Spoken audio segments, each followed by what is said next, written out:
This episode of Ticket Volume is brought to you by us, InvGate. Get service operations under control in no time.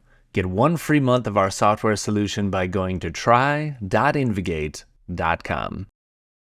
Ticket Volume is excited to bring you the Vice President of Product Management at Nexthink, the former Senior Director of Product Management at Avanti, and known for his work on ITSM platforms like Landesk and TouchPaper. He's also co-host of the Enterprise Digital Podcast. Welcome to Ticket Volume, news and information for improving IT experiences. I'm your host, Matt Barron, and I chat with different leaders from around the world to share insights on service management, technology, and business, and this episode is no exception. Good day to you, listeners. What are you looking to learn about? Leave a comment on this episode or on our LinkedIn page, connect with us, or share our podcast with someone. For now, though, let's begin. Welcome to Ticket Volume, Ian Aitchison.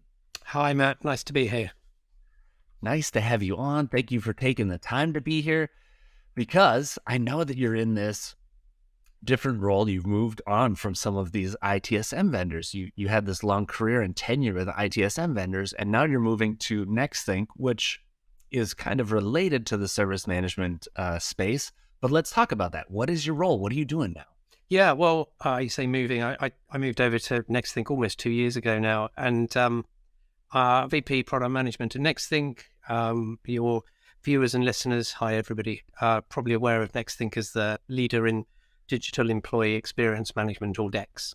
And you might think, well, that's an interesting transition from a previous career leading product management around ITSM, Enterprise Service Management, IT Asset Management, and a collection of sort of related pieces around that. But actually, there's a really interesting industry convergence which has been going on for a number of years.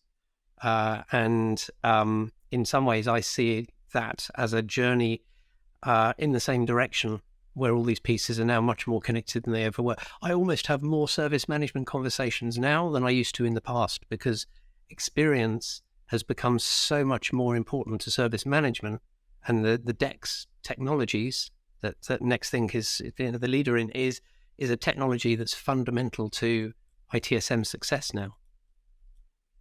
Yes, exactly. Good way of putting it. And I don't want to get too far ahead here. Yeah. We have had John Layden on, who I think also works for Nexthink. He does, yeah. Well, if you've had John, he will have given you a fantastic description. Absolutely, yeah. Yeah, he's a good dude. But I do also like that you point out specifically, like, this is where you see the industry going, so this is where you went. It makes a ton of sense. And I really would like to pick your brain a little bit about how what service management can learn from product management. Okay. Yeah, let's go into that. So I've talked about this quite a lot over recent years. And obviously my career and experience has been around building products, very often relatively innovative, new cloud evolutions of technologies that have been around and are reimagined and represented in new platform models. So leading teams of super talented product managers, often distributed, working with product teams. Now, oftentimes that's very close to service management. So I get in conversations with IT leaders about how they can build and deliver fantastic IT services.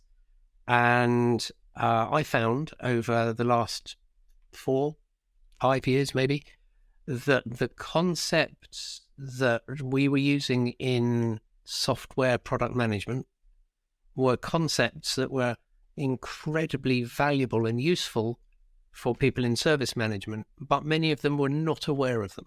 So I've been talking about this, quite a lot. Do you want me to go into the big description of this, Matt? Shall I take you right into my theory on? For sure. We totally should, because it's such a good topic. There's a bit of history to this, right? So you've got to go back a little bit in time. And, once upon a time, software tech vendors, like Nexthink and others, once upon a time, they were building technologies that went on-prem, software that went on-premises. They were built, put in a box, and shipped.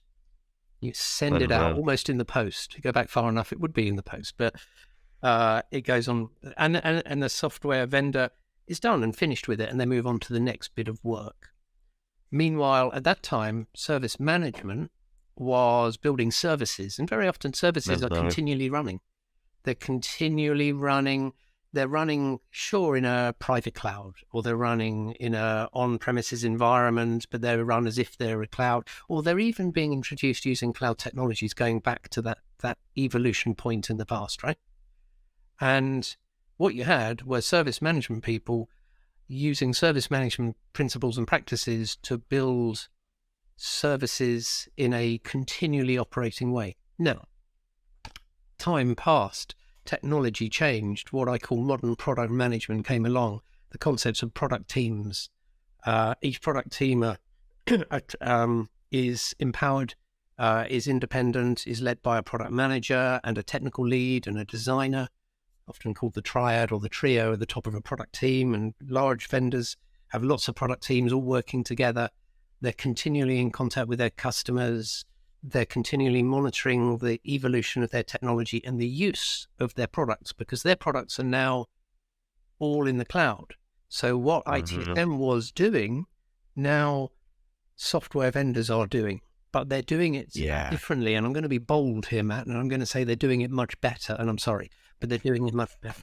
They're working with discovery. They're working with roadmaps. They're working with value and outcome. They're working with user experience. They're working with telemetry.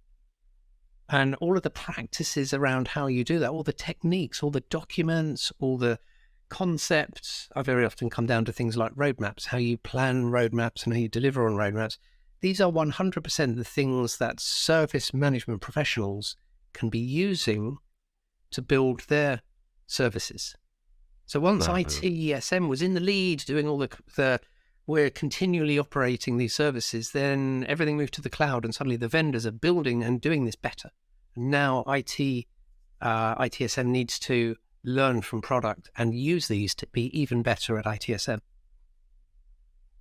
My gosh, that is a good description. In my head, I'm picturing these CD-ROMs being mailed out to users, and that's like that's your major release, right? You're like, okay, this is my major release. I mail out this disk, and then we go back and we work on the second unit, and maybe there's another disk that goes out eventually, and then we migrate to the current age where everything is always on and always available. Your finger's always on the pulse. You've always got telemetry running. You really care about every click of every person interacting with that, and you really care about the success and the outcome for an individual using that.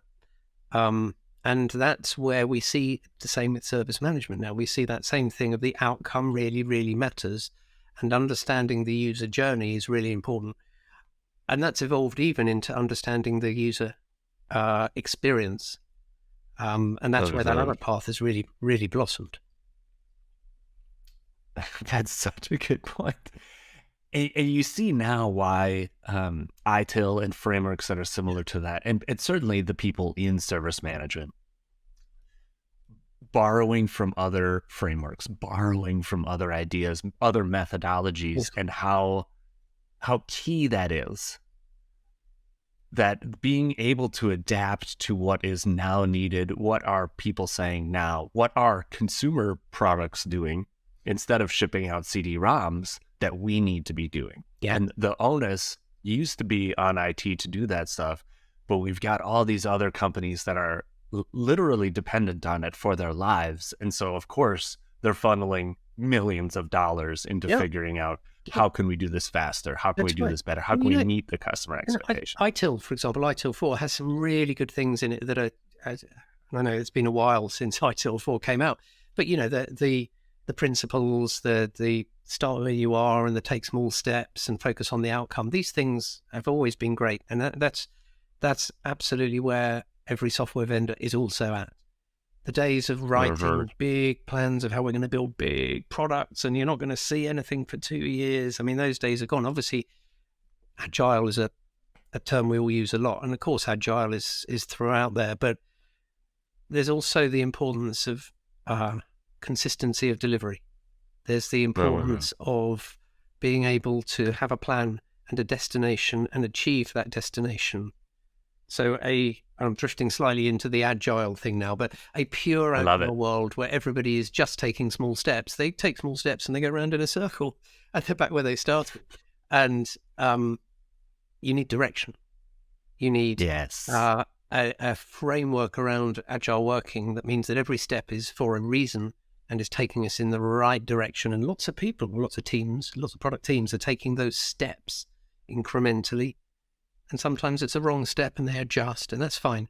But they're all heading towards a destination, a major outcome or a minor outcome, or just a destination that we're trying to get to. And that's a large part of what the product management side of building technology is about. It's about not doing circular work for the sake of it, but it's about delivering a very clear outcome that's value and making sure we deliver it.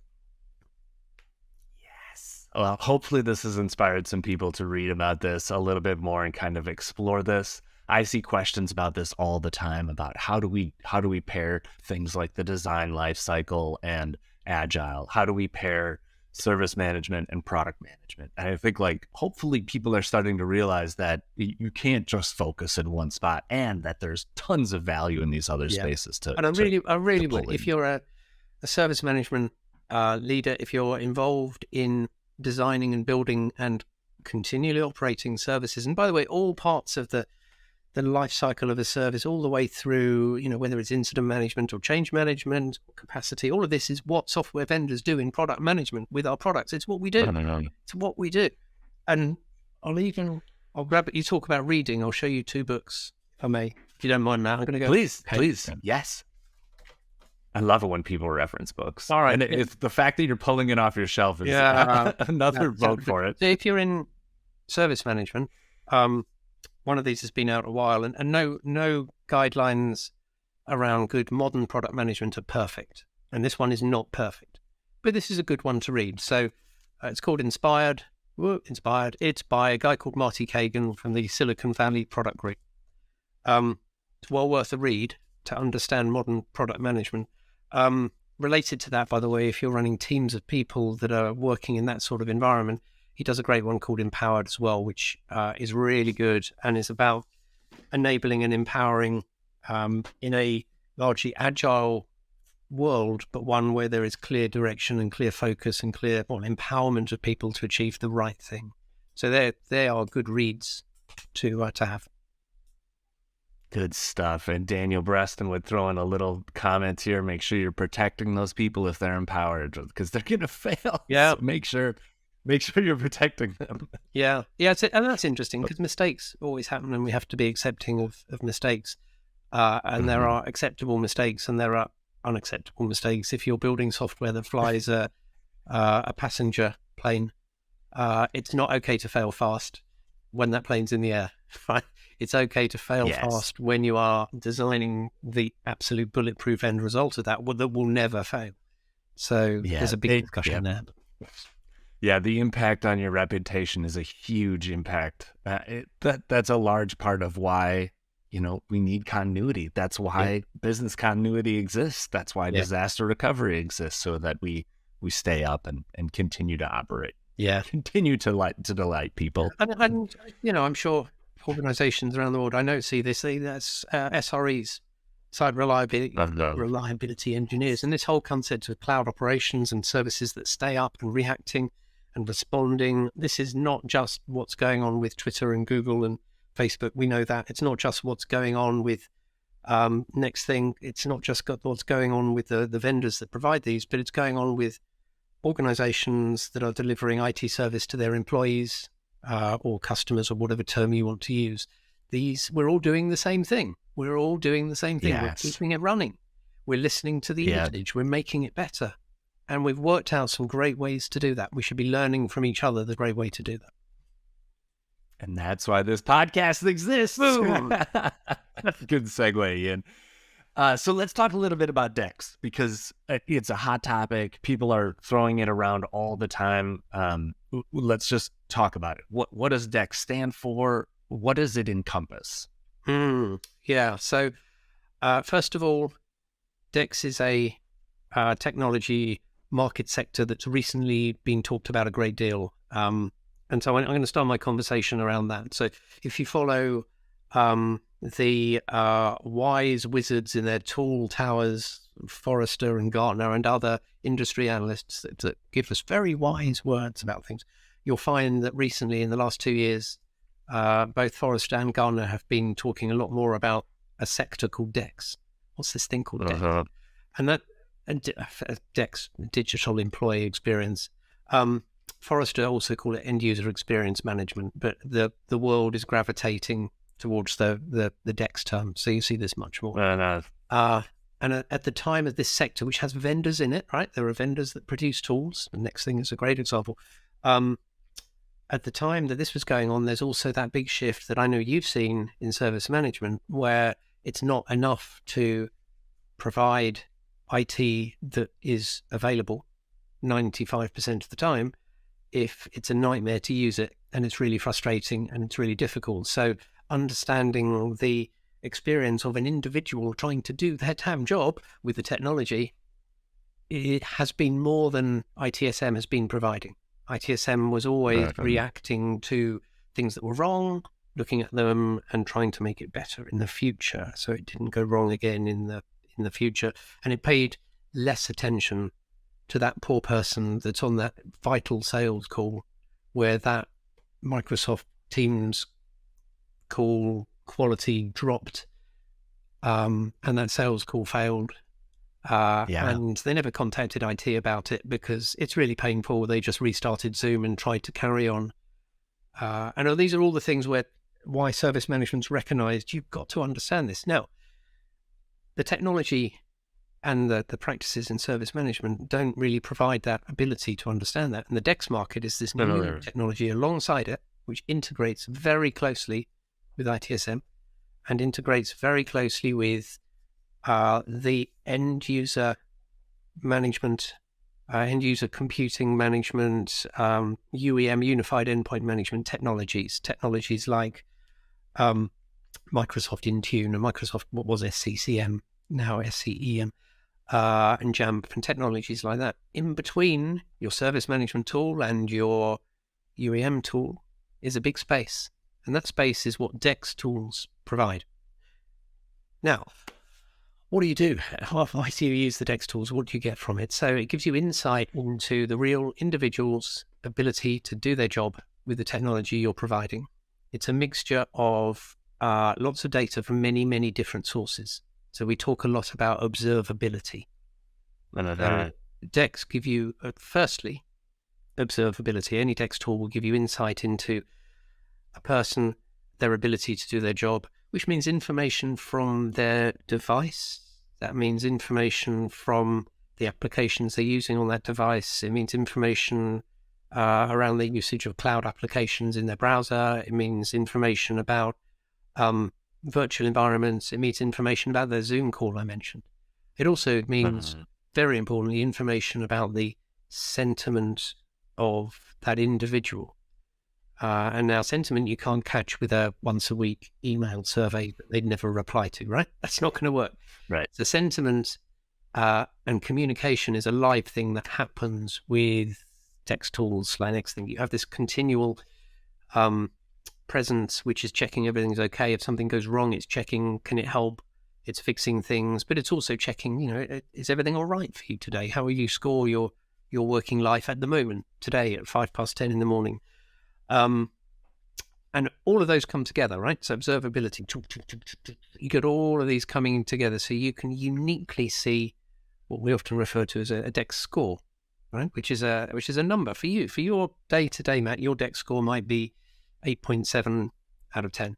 And that's taken on board your Microsoft Teams call you had on your mobile in your car this morning.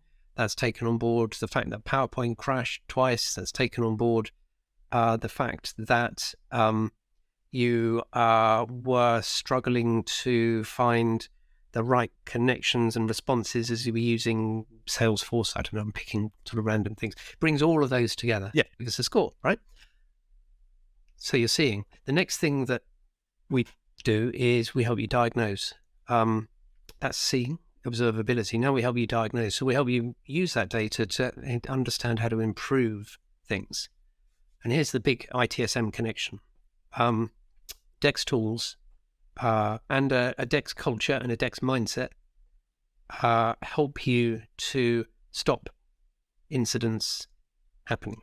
You want to reduce your incidents, you implement a DEX tool and it monitors and detects what's going on and it corrects it. And it corrects it I often talk about in 7 different ways of providing value. They'll detect and fix things by ensuring nothing goes wrong through automatic maintenance, through, hey, Matt, you haven't rebooted your PC for 3 days. It's now a good time to reboot your PC, because if you don't, sooner or later, something's going to go wrong. And you know what? You're going to create an incident, or you're probably not, because you're just going to get more upset about your IT and your work life.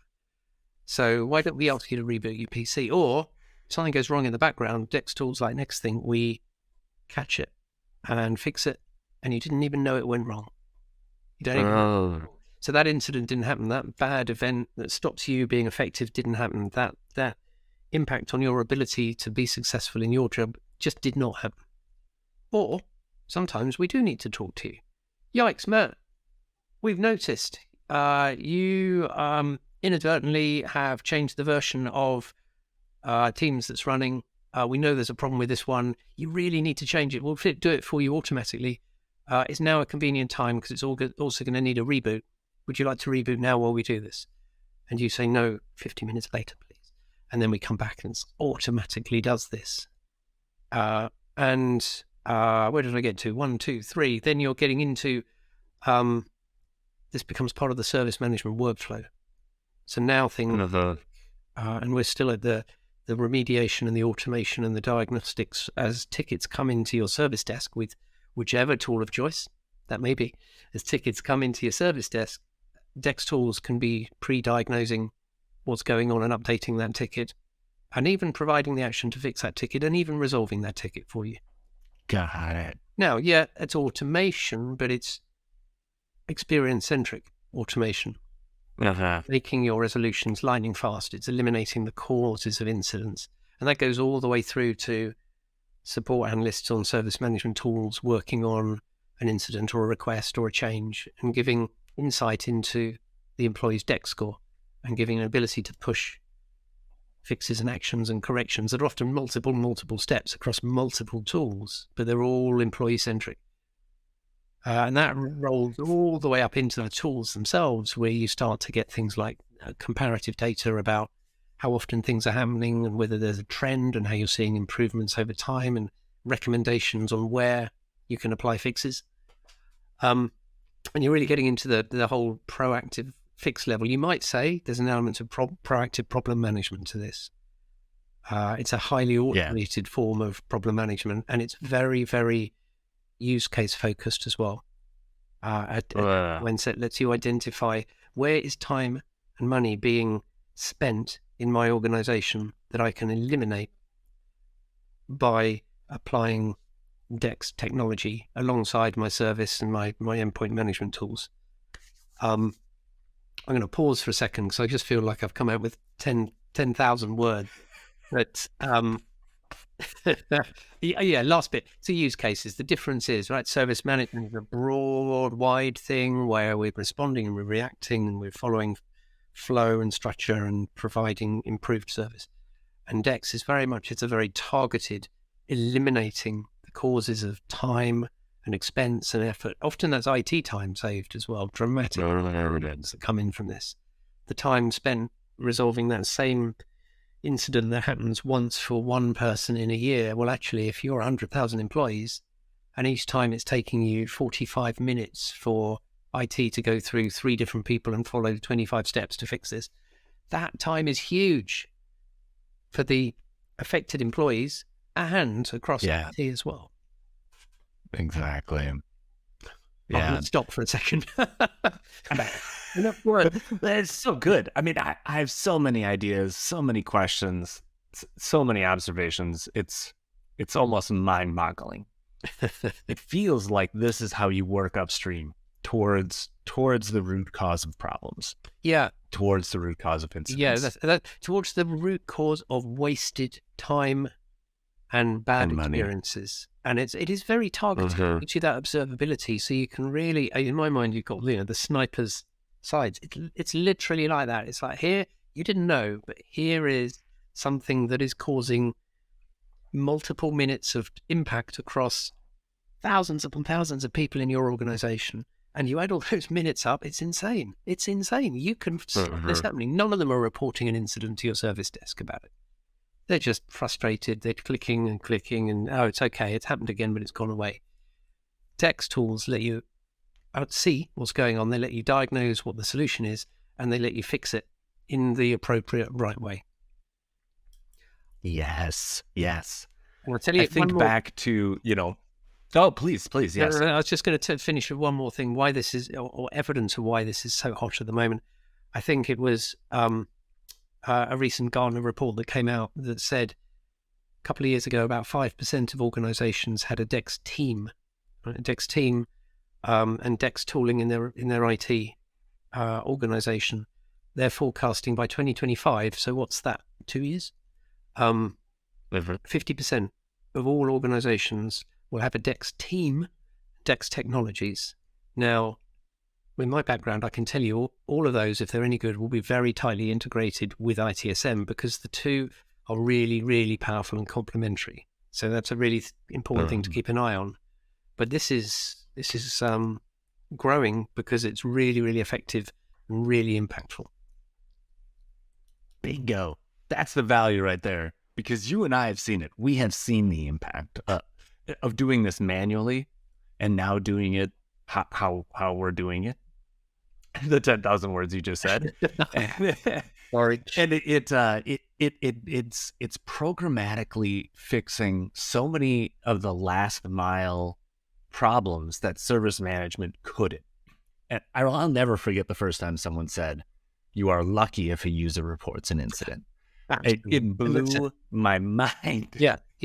That is the core of why DEX is so powerful, because, and I used to struggle with this back in service management days. No matter how beautiful and shiny your self-service portal is, most people don't care, because they're trying to do their job and they don't want to go there. They have to, and many of them don't. And again, I made that comment, and I'll make it again. If we're recording this and it crashes now, I'm not going to stop and contact my IT department and create a ticket. Now, don't get me wrong. The purpose of a self-service portal is fantastic. It's really, really important. But you're catching feedback from a slice of the world, and being able to catch much more feedback and react to that feedback needs a DEX focus brought into that as well. Yeah, lagging indicators versus leading indicators. There you go. Yeah. I mean, an incident is a lagging indicator of somebody's frustration, that they're so frustrated they've taken the time to fill in that form and record those details. So either they're really frustrated, or they've got a lot of free time on their hands. Yes. And think about, I remember picking laptops for a workforce, 300 people are going to get this laptop that we pick. And it was a spray and pray. We're throwing darts at a dartboard. I mean, we have really nothing to go on except for our own personal experience using this demo laptop for a week or two. Or, if we were really lucky, we could get a user involved and have them use it for a week or two and give us feedback.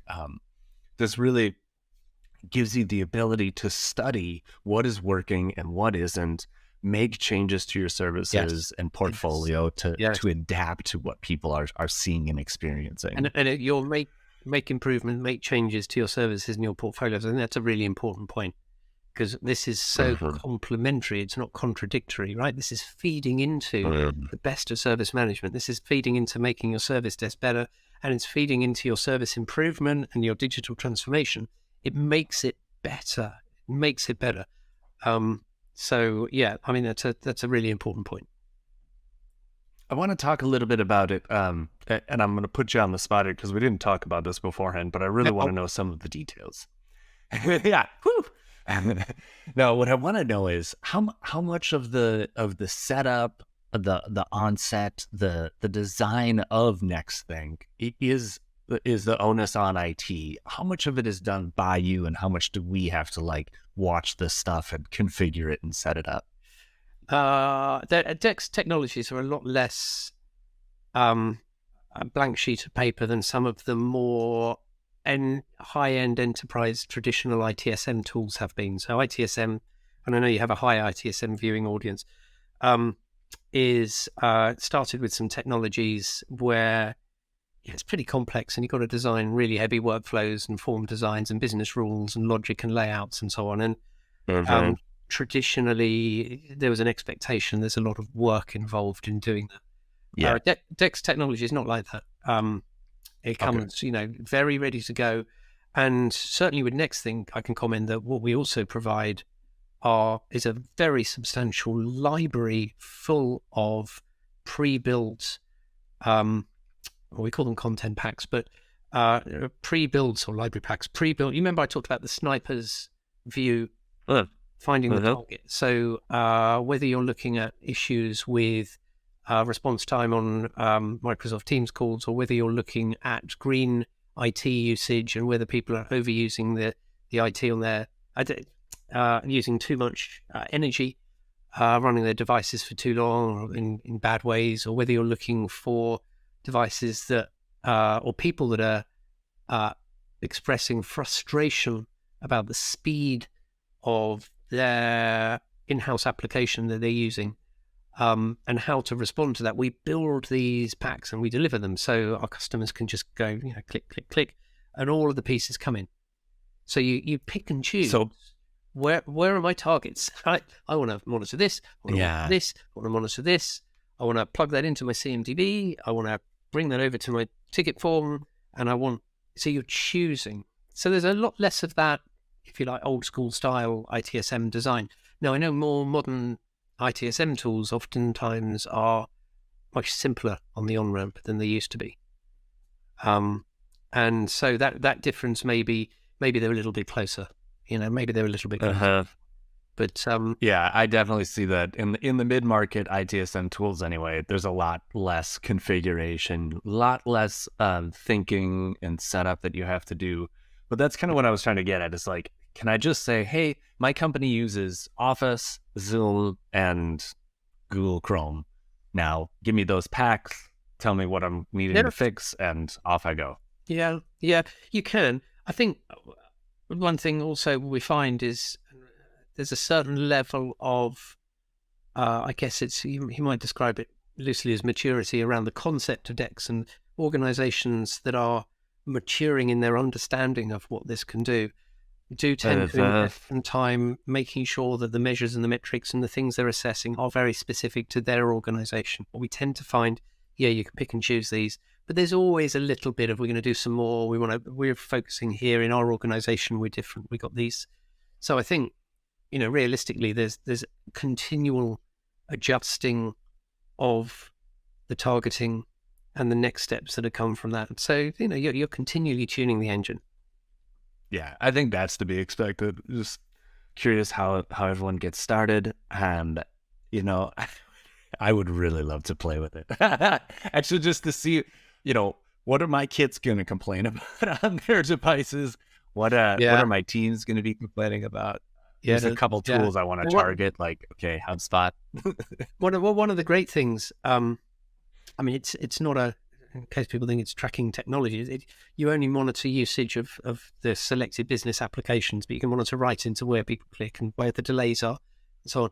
But one of the cool things with Nexthink, and I think other DEX technology too, is by default, it's collecting a history of things that went wrong, events that happened, errors that happened, significant activity. And you've got, days and days and weeks of this stretching back in the past. So uniquely, unlike any of the other technologies, you can pick I can see the tail of your journey of activity across all your different devices with all your different apps and all your different tools. And I can see where the dips are. And I can see, every morning at 10 in the morning, you have this crazy spike that goes on. And I can see the activity in the applications in your browser that are doing that, or the local apps that are doing that, or the cloud apps or the virtual apps, all these sorts of things. So it's about you, but I've got that observability into a history of your digital experience. The power. All I can think about is how powerful that is. It is. It's very powerful. Don't forget, it does still come down to people. And this is the service connection. Exactly. Right? It still comes down to, this is a technology to make life better, both for IT. It has a big making life better value for IT, time saving, and making life better for every employee, either, knowledge work at a desk or in a retail environment or in any environment where they have the technology, because it's focused on the people. Exactly. Excellent. Okay, Ian, where can people connect with you and learn more? Oh, well, at nexthink.com, you'll find more detail on there. Obviously, I tell you what, if anybody's interested, they should search for the DEX Hub, which is out there. It's an independent source of industry and career advice about those looking to develop their careers in DEX. They should look out for also the DEX Show podcast that's talks about that topic. So anyone interested in that direction, go for that. You'll find me on LinkedIn. You'll find me on Twitter, both under my name. And you'll find me on the Independent Enterprise Digital podcast that I do with the extraordinary Barclay Ray. And you hear us talking idle nonsense on that on a very regular basis, all around transformation and technology to change and advance a business. And very often it comes back to service and experience. Those two come up very frequently. It's a very good podcast. I love it. And thank you for being on Ticket Volume, Ian. Hey, it's been fun. I'm sorry if I talk too much, but this was good. No, I asked you to talk. That's what you're here for. And for our audience, thank you for listening to us while we talk through this episode. We've got a bunch more out there, more to come. Barclay Ray is going to be on soon. We've got, I think, 6 or 7 in the pipeline. So make sure you subscribe to receive an alert every time I release a new episode. You can also submit a specific topic, like if you're interested in DEX or something else, maybe the new SCCM or some other Microsoft change, or you want to talk about the Spotify outage last week. Tons of topics to talk about. Leave a comment on Ticket Volume's LinkedIn page. Just shout it into the ether. DM me on Twitter. However you think you can get a hold of us, you probably can. And speaking of that, if you liked the podcast or want to share feedback, leave a review. You know the algorithms reward us for your interaction. This podcast is brought to you by InvGate, the all-in-one IT service and asset management system that helps organizations with world-class IT support. If you're looking for a solution to build your help desk without year-long implementations and a lot of configuration, you're going to love InvGate. In fact, IT teams from NASA, Toyota, McDonald's, and many more use InvGate to manage requests, automate workflows, and centralize IT inventory data so that they can focus on delivering better service and better experiences. Because remember, good service, that's good business.